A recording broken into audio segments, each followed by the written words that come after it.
Assalamualaikum warahmatullahi wabarakatuh, and I'm Naisha Bura Muhammad.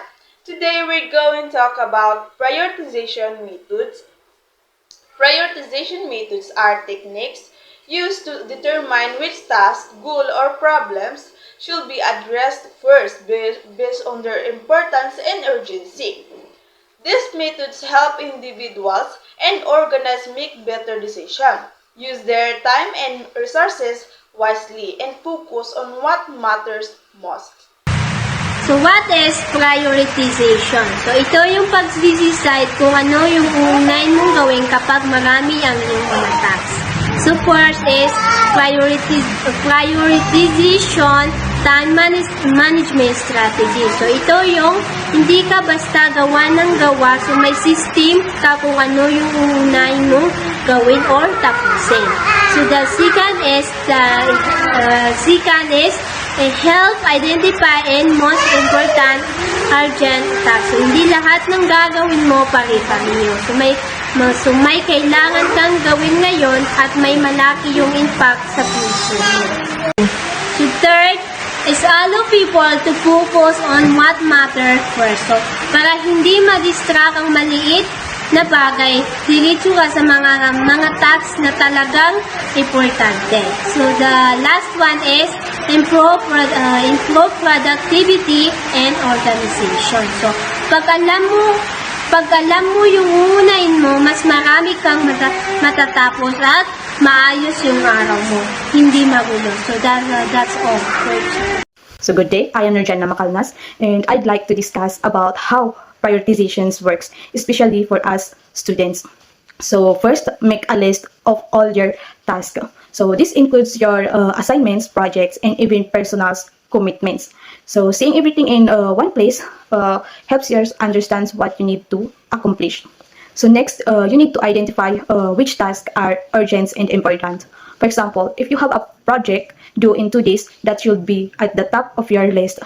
It's crucial to focus on tasks that have tight deadline or significant impact on your grades. Once you've identified this, start tracking them one of a time. It's tempting to multitask, but focusing on one task allows you to complete it more efficiently and effectively.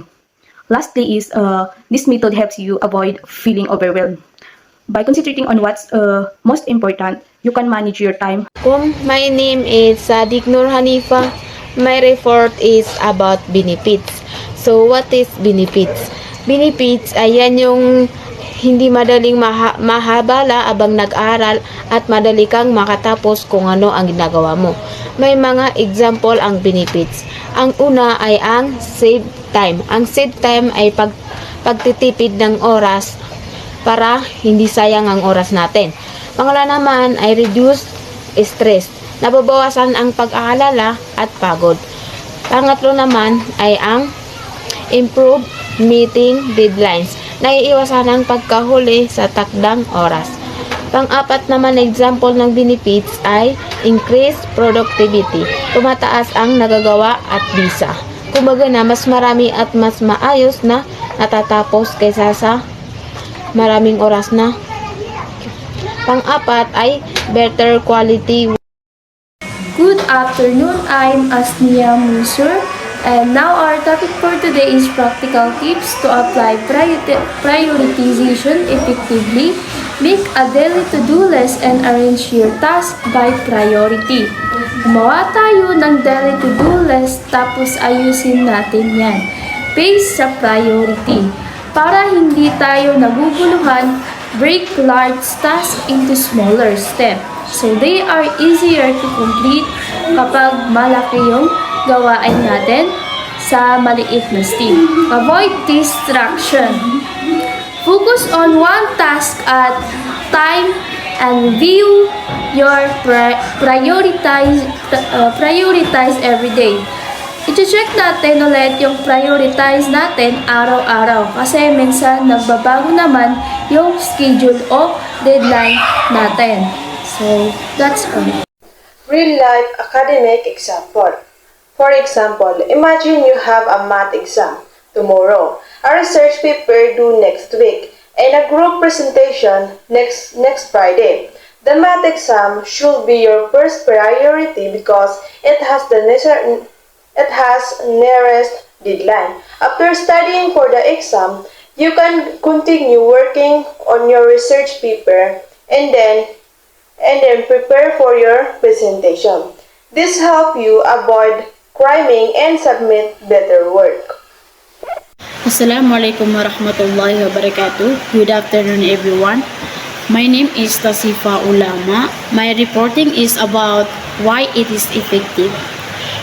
Keep you organized.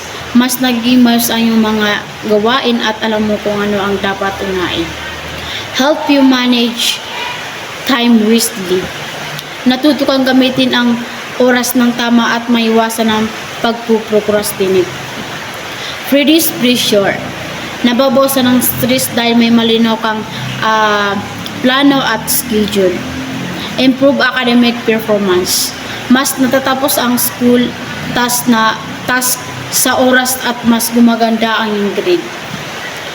Builds good study habits. Nakakabuo ka ng disiplina at sustain sa study habits na makakatulong sa iyong pag-aaral at sa future.